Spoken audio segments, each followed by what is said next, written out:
gives me great pleasure to introduce Fajer Bin Rashed. Fajer is a published researcher in education. Her bachelor's degree in English language and literature, and she has a master's degree in comparative literature and cultural studies. She previously served as a TESOL Kuwait board member, chairing the teacher training and development interest section. Okay, I give you Fajer Bin Rashed. Thank you, Anne. Thank you so much for the introduction. Thank you, everybody who joined today. Anne, are you able to share my presentation? We'll start as soon as it's visible to everybody, including me.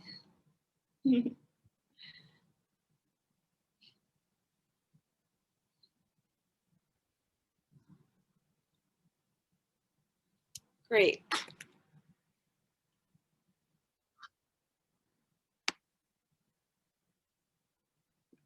Great, thank you so much, Anne. All right. Perfect. Okay, so I think we can start now. So first of all, I'd like to welcome everybody again and say thank you so much for choosing to be here, listening to a presentation about bringing back the L1 from exile, reconsidering the role of L1 in teaching and assessing L2. So the first thing I want to say is that the most remarkable aspect about second language, foreign language teaching to adults specifically is that for these learners, mastering another language plays an essential part in interacting with a wider community. So it's not just about learning another language to pass an exam, it's about interacting in a wider community. Although they seem to be different, learning a language and utilizing it to process information are actually very closely related. So studies in relation to cognitive learning theory, CLT, which is the abbreviation for it, regularly look at the information processing features and characteristics of the mind. In other words, CLT has been used to explain how extrinsic and intrinsic motivational factors influence the mental processes that ultimately formulate learning in any individual. Next. So there's an interesting book that was published in 2011 called Learning and Cognition in Education, which examines two major paradigms that have dominated motivation in relation to studies and research and then since the 1970s. One of these paradigms distinguishes between extrinsic, as you can see, and intrinsic motivation from a sociological viewpoint. So in front of you, you can see that there is a difference in meaning. So if you look at extrinsic motivation, you think of it as something that is linked to what people, mainly parents and teachers, demand and expect an individual to behave like under a reward and punishment system. Grading is one example of that reward and punishment system. Intrinsic motivation, on the other hand, refers to fulfilling specific expectations that would come from within the person. So one of the intrinsic motivational factors that influence learning in any individual is the interference of the learner's first language. In my case, it's Arabic, although a lot of my really close friends argue that my first language is English. So we'll leave that debate for another day. Earlier studies of the relation between the L1 and L2 focused on the role of the L1 in L2 learning as a source of language transfer or cross-linguistic influence of the native linguistic system on the target language system. So if you were to argue that my first language is L1, or if I were to argue that my first language is L1, so it's about the relationship between the cross-linguistic influence of my L1, which is Arabic, and my L2, which is English. So this cross-linguistic influence has always been condemned, unfortunately, as one of the causes that delay the attainment of a second language or foreign language. So if you're studying, a foreign language, let's say Spanish, again, I'm giving the example of Spanish as a foreign language, considering my position as a Kuwaiti Arab who speaks English as a second language / first language. So to me, Spanish, which is the fourth language that I'm trying to, I'm learning Spanish as my fourth language to speak. So that would be my, my foreign language. Yeah. A lot of this cross-linguistic influence has always been condemned, unfortunately, as one of the causes that would delay the attainment of second languages or foreign languages. And sometimes researchers would actually go out on a limb to say that it actually hinders the learner from mastering the skills of a foreign language or a second language. More recent studies in SLA actually have shifted focus to analyze on how L2 input is negotiated by learners and therefore made coherent and comprehensible with the use of conversational skills and devices like repetition, comprehension checks. We use all of those in class. We learned them if you did the CELTA course, you learned those skills during CELTA. Such linguistic negotiation plays a significant role in collaborative learning and education. Next. However, Anton and De Camilla argue that while these studies recognize the importance of collaborative, thank you. No, actually, yes, thank you so much, Anne. So Anton and Camilla argue that while these studies recognize the importance of collaborative interaction in SLA, their focus on the negotiation of L2 input provides an incomplete picture of the learner's interaction in an L2 classroom setting. And hopefully through this presentation, I'll be able to explain what I mean by an incomplete picture of someone's interaction with a language in an L2 setting. The learner's first language can actually be utilized to give a more accurate assessment of their cognitive abilities in processing information, not only in their first language, but also in other languages. For example, testing students' inferential reading skills in both their L1 and L2 can in fact provide a more detailed and reliable analysis of their acquirement of those skills, which also can assess the effect of the skills on learners' abilities to process information. So I'm always embracing and celebrating my students' L1 as opposed to banning it totally from the classroom. And I'm going to explain how I do it in a bit, okay? So let's move on, Anne, if you don't mind. We'll move on to look at the reform movement.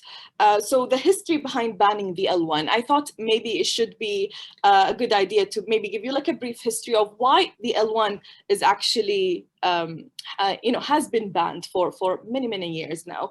The question of the potential effectiveness of using the L1 in the classroom as a tool to teach or to assess learner acquirement of language skills in the L2 may not have a single answer. Yeah, so I don't really claim to have a single answer to this question, to this very important question.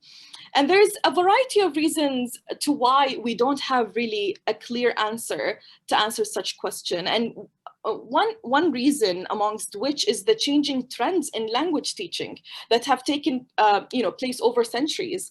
As a result, there are certain assumptions about language teaching that have persisted and were still accepted by the majority of English language teachers, noticeably during the reform movement of the late 19th century.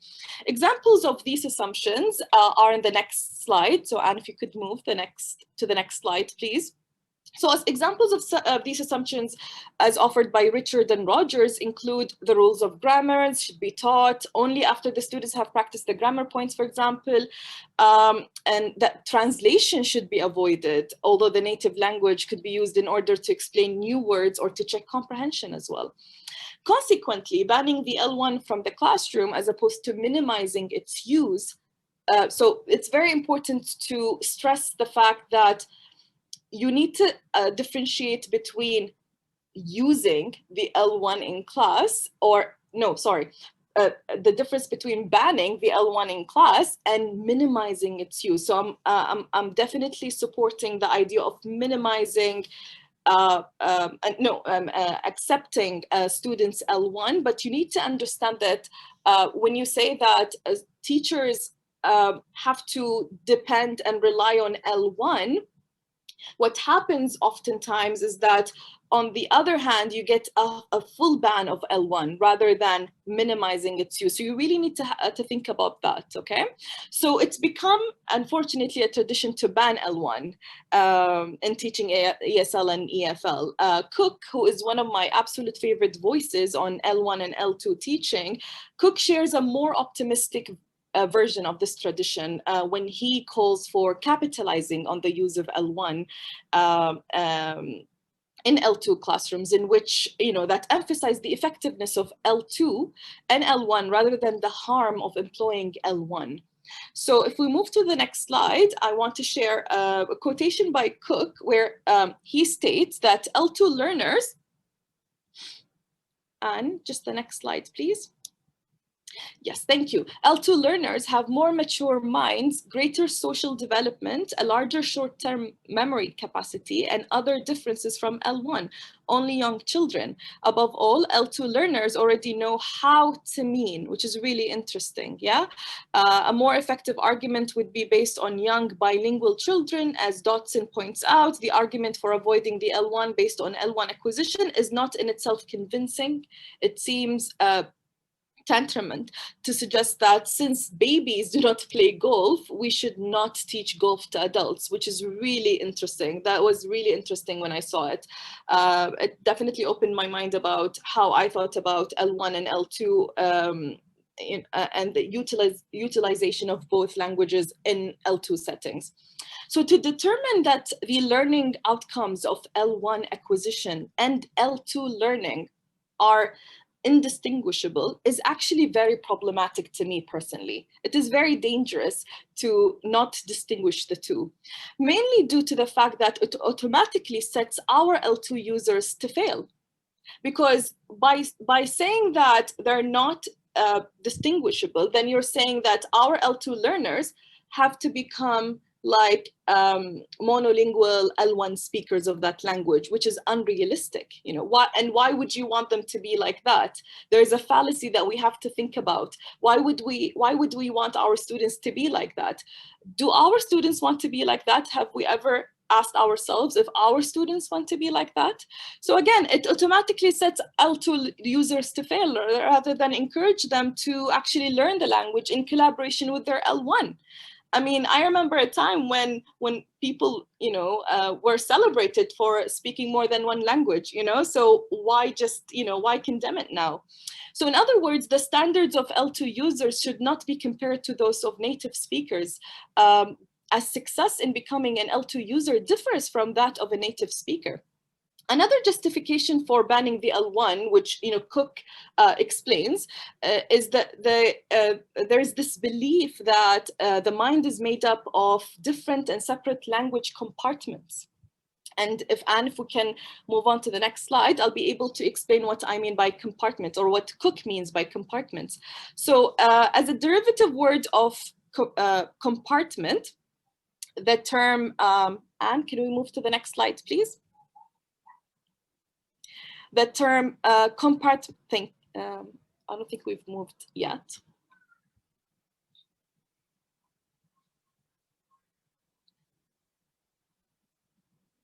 Thank you so much. So as a derivative of the word compartment, the term compartmentalization is used in the sciences of learning and cognition to designate the phenomenon that occurs when an individual has two or more different, potentially conflicting conceptual schemas concerning a particular domain in his or her cognitive structure. Let's move on, Anne. However, so it's really interesting that I want to bring in psychology into this equation, because in psychology, the term compartmentalization is not used to refer to a separation of personality, as it suggests less permeable boundaries among dissociative parts of the personality rather than those found in clinical practice and experimental research.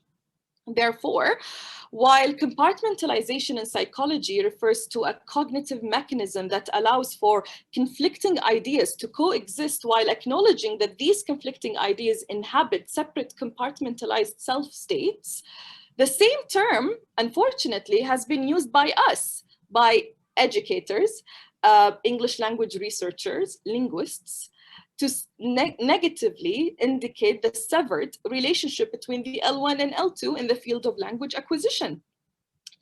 The concept of compartmentalization is mainly apparent in many 20th century attempts to teach meaning without resorting to the L1. For instance, teachers explain the L2 word, define its meaning, try to mime the meaning, show pictures and so on without translating. Yeah, in the long term, hope that this would build up the L2 as a separate system. So I'll make sure that I mime the word as opposed to say it in Arabic, or maybe have a student try to say the meaning of it in Arabic, in the hopes of actually building L2 in my learners' brains as a separate system from their L1. However, this approach is deemed illogical, to me at least personally, as the L2 meanings do not really exist separately. When you say car, and you have a student that is an Arab in your class, will automatically think sayyara. So why are you trying to separate the two? It's actually more logical for a student to think sayyara upon hearing the word car in a classroom. So again, and that's why I think this approach is deemed illogical, as the L2 meanings do not exist separately from L1 meanings in the learner's mind, whether they belong to the same vocabulary store or are constituted by different parts of different stores and are reconciled by a single conceptual system. If we can move on to the next slide, I want to say that Cook says that this idea implies that the goal of L2 teaching is coordinate bilingualism rather than compound bilingualism. So just to give you a brief, explanation of the two terms, coordinate bilingualism is the belief that languages develop and spring from two different systems, right? As opposed to compound bilingualism, which argues that languages form a single compound system. Educators and learners need to recognize how to fit things together rather than separate them. Separating two entities such as languages in two different systems of the mind is very similar to the customary dichotomy between intuitive art and analytical science, So, and I'm sure a lot of you can relate, the difference between art and science has always been about the fact that art is intuitive in nature, while science is analytically driven. For example, by using intuition, but I totally agree with that, and I'll tell you why. Because, for example, by using tuition, one may know the right answer to a math problem before actually analytically processing it. So in some cases, it is possible to find math test takers who start with their intuitive answers and then work backward from there. So that's an example of how science can also be intuitive. Similarly, dividing science and art on the basis that art is constructive and science is deconstructive is also very problematic. On one hand, art has always been categorized as constructive, given that it constitutes a creation of textual mediums, such as written text, visuals, sounds, and films. On the other hand, science is argued to be deconstructive, as it's based on, the breaking down of breaking down materials into their smallest components. Nevertheless, art is also, in fact, it can be considered deconstructive in some of its methodologies and practices. I don't know if you're familiar with blackout poetry, erasure art. Those are examples of how art can actually be deconstructive. So Cook actually argues that learning in L2 isn't just the adding of rooms to your house by building an extension at the back. It is the rebuilding of all internal walls. Trying to put languages in separate compartments in the mind is doomed to failure, since the compartments are connected in many ways. So this is one of my absolute favorite quotations by Cook. Let's move on, Anne. We will look at Vygotsky's zone of proximal development in relation to what I hope to convey in my presentation today. So Vygotsky's ZPD, or zone of proximal development, is known for its focus on the relation between instruction and development. Although this concept is widely known to be applicable to child learning and instruction, I believe it can still be applied to adult learning, and especially to L2 users. Let's move on, Anne.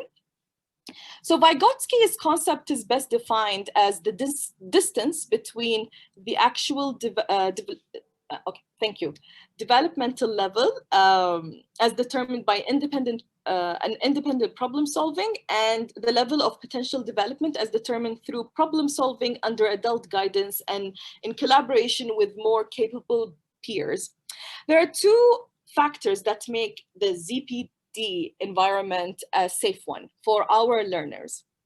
Firstly, although the notion of the ZPD is based on the importance and inclusion of more competent assistants, it doesn't limit the source of this kind of assistance to instructors and teachers. So students could actually rely on each other to work on very complex tasks through collaborative learning and collaborative work. Another reason for considering the ZPD, or Zone of Proximal Development, a safe environment is because it allows L2 learners to resort to using their L1 without feeling embarrassed or guilty throughout the learning process. So based on personal observation and experience working with L2 learners since 2007, learners are more likely to use their L1 when they're assigned group work or projects, and I'm sure you can relate to this. Students in these situations are normally found asking each other questions like, about words meaning in Arabic, and even attempting to scaffold assigned tasks in their L1. So I, keep hearing them say, so what does Ms. Fajer want us to do exactly in Arabic? And, they would actually explain the whole task in Arabic, which is fantastic. I can actually hear my instructions being translated amongst each other, and that's fine. That's their ZPD. I am not allowed to actually interfere with their safe environment. This is when they speak to, and I normally don't really interfere and ask them to speak English. But I've noticed a lot of my fellow colleagues and teachers actually interrupting students even when they're talking together, and when they're working in pairs, talking in Arabic, asking them to speak English, which is really interesting to see. So let's move on and look at the next slide, and it's on Jim Scrivener. I want to look at this, his way of, or his systematic use of the L1 in teaching L2. Scrivener lists, and can we move on? Sorry, Anne. Scrivener lists several ideas of how to use the L1 in class effectively. These include when learners read an article or short story, sometimes you can ask them to summarize it orally in L1. When watching a DVD film, the availability of switchable subtitles in L1 and English can be helpful. When a new grammatical item is learned, encourage learners to think how they would say the same things in their own language. So as a teacher, you're not really necessarily required to speak your students L1, but don't ban it, don't ask, you can celebrate it by doing similar ideas and activities in class. Thank you, Anne. So another teaching method that I like to incorporate in my classes is, assigning learners the task of watching the same foreign film twice. The first time learners watch the film is with the aid of L1 subtitles. So I always ask them to watch it with L1 subtitles. However, the second time they watch the same film after a couple of days or a week has passed, learners watch it without the L1 subtitles. From personal experience, L2 learners find this activity rather amusing and very beneficial because they get to choose the movie, they get to choose the genre. It's really interesting, becomes very personalized. So when they watch the same film twice, one with subtitles and then the second time without subtitles, they actually become more confident in comprehending the film's content. Therefore, when they watch the film again without L1 subtitles, they're able to follow the film scenario minus any form of uncertainty or confusion, because they know what's happening. They know that for example, this character will say that to this character. So they'll be fixated on how they say it. So they'll know, for example, that now that character will express their love to the other character. So they'll be fixated on how they will express that love, by learning the L2. So in this case, they become automatically prepared to benefit from the educational value of audio-visual materials for vocabulary learning, as discussed in, I'm sure you're familiar with Paivio's dual coding theory. So let's move on. And we finally will look at Vivian Cook's systematic use of L1 and L2 assessments. And I'm not going to spend a long time looking at that. I know I am running out of time. So Cook offers a very interesting example of a linguistics institution in Italy, where they actually develop bilingual examinations. Candidates are called on to mediate between speakers and writers of these two languages through tasks in which both languages have to be handled. One of the Institute's recent advanced level Italian examinations, for instance, requires students to adopt the role of a journalist, preparing an article on young people in Europe. Their first task is to summarize in English the contents of 2 Italian newspaper articles for their editor to read. And their second task is to write 2 letters in Italian requesting the views of 2 authors on the information as they have uncovered. So this is one form of integrating the L1 in assessment, okay? So let's move on. So I just want to say that what everything that I have said so far is actually has been explored and studied in my published chapter, which you can see the reference to and text reference to. And in it, I actually do a small scale study where I actually task my students with a bilingual assessment to see if they do the same, perform the same way in both Arabic and English assessments. So if you're interested to know more about the the study, you're more than welcome to view my chapter. I'm going to show you the references at the end of the presentation. But before I conclude, I'd like to say that and this is taken from the conclusion and the limitations part of my study, is that the use of the learners L1 to teach and assess L2 is not necessarily restricted to instructors who are themselves speakers of the L1. So I need to make sure that this is very clear. In fact, instructors who are not speakers of the learners L1 can still utilize the language to teach and assess L2 through conducting a number of teaching activities. One of these activities is asking learners to verbally summarize an L2 short story in their L1 with the use of visuals. So when learners use visuals such as drawing, illustrations, and so on while presenting the story in L1, that actually the instructor who doesn't speak the L1 can actually verify that they've comprehended the story through following the visuals, because even if they're speaking Arabic, that they know that they're describing a car and this what happens later. So that's one example. Instructors who are not speakers of the learners L1 can learn certain grammatical concepts, and I have taught some concepts to my colleagues.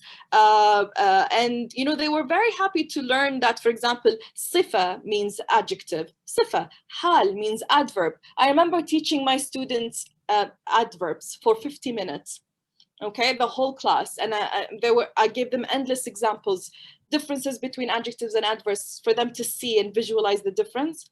And then at the end of the class, I had a feeling, you have your gut feeling that they still didn't comprehend it. So I said, do you know what, guys? I'm just gonna say one thing at the end before I leave. Did you know that adverb is hal, is what we call hal in Arabic? And then, unfortunately, I got my aha moment, which I always hope to get in the first 5 minutes of teaching at the end of class. I said, interesting. Maybe I should start with hal in the beginning of class next time and see how it goes, differently. And I did, but I'm not going to tell you what happened. This is for you to know if you want to try it. So, so speakers who don't speak the learners L1, they can use words like sifa for adjective, hal for verb, ism for noun, in order to ensure that learners can generally differentiate between the two concepts. And this hopefully will encourage students to think how to label the same grammatical concepts and vocabulary in their own languages as well. Thank you so much for listening. I'm sorry if I've taken more than expected, but I was into it. I'm so sorry. Thank you so much, guys. Okay, thank you so much, Mrs. Fajer. That was very, very interesting. I wish that we'd had more times to do a chat, but we wanted to be sure to get all of Mrs. Fajer's ideas here. Again, thank you. And please, for all of you, if you would go back to the website, to day 1, and join plenary session 3. Again, thank you so much. Have a good Thank day. you all. Thank you all. Thank you.